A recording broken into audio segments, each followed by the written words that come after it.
Federasi Sepak Bola Internasional FIFA resmi mencopot status Indonesia sebagai tuan rumah Piala Dunia U20 2023. Keputusan itu diambil FIFA setelah Presiden Gianni Infantino mengadakan pertemuan dengan Ketua Umum PSSI Erick Thohir.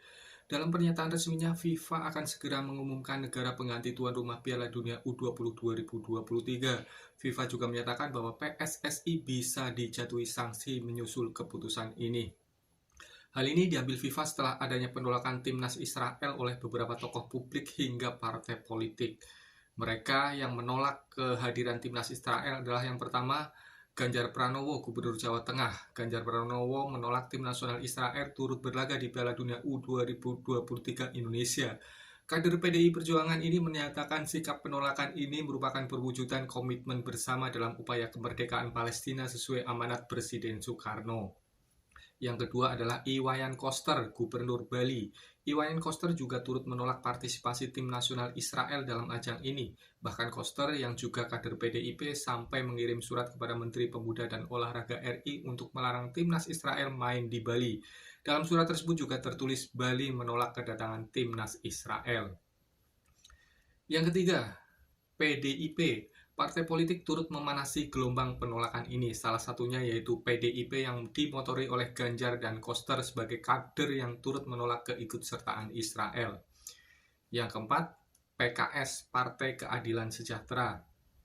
PKS turut menolak tim nasional Israel. Anggota Komisi 3 DPR fraksi PKS, Nasir Jamil, menyatakan penolakan ini bukanlah persoalan agama, melainkan penjajahan.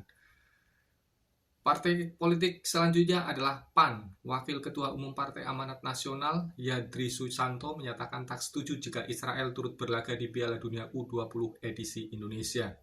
Yang keenam, MUI. Majelis Ulama Indonesia juga turut menolak Israel. Bahkan MUI telah menyampaikan usulan agar tim nasional Israel bertanding di Singapura dan mempertahankan status Indonesia sebagai tuan rumah Piala Dunia U20. Yang ketujuh, BDS. BDS Indonesia, Gerakan Boikot Divestasi dan Sanksi Indonesia menolak kedatangan tim nasional Israel. Mereka beralasan jika Israel benar-benar tampil di Piala Dunia U20 2023 justru menjadi bentuk kemunduran komitmen Indonesia dalam mendukung kemerdekaan Palestina. Yang kedelapan, MRC, Organisasi Medical Emergency Rescue Committee, juga menolak keikutsertaan Israel dalam ajang ini.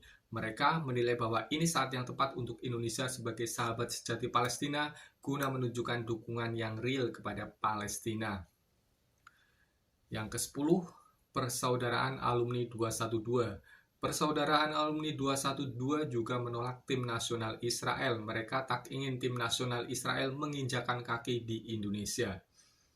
Itulah deretan pejabat publik dan partai politik serta organisasi yang menolak kedatangan Israel hingga berimbas batalnya penyelenggaraan Piala Dunia U20 di Indonesia. Sedih, memang sangat sedih. Sebagai pecinta bola, tentu tidak pernah berpikir bola dikaitkan dengan politik dan agama. Olahraga adalah sebuah fair play, dan bila mana olahraga sudah dikaitkan dengan politik, maka itu jelas sudah menjadi bad play. Itu pendapat saya. Di saat ini, saya sebenarnya hanya ingin mendengarkan reaksi dari para pejabat publik di atas setelah akhirnya Indonesia gagal menjadi tuan rumah Piala Dunia U20 karena sikap mereka. Apa yang akan mereka katakan bila bertemu dengan para pemain muda Indonesia di Timnas U20 setelah mereka berjuang, berlatih setiap saat demi tampil di Piala Dunia? Apa yang akan mereka katakan? Bagaimana komentar kalian? Tulis di kolom komentar ya, pakai bahasa yang baik.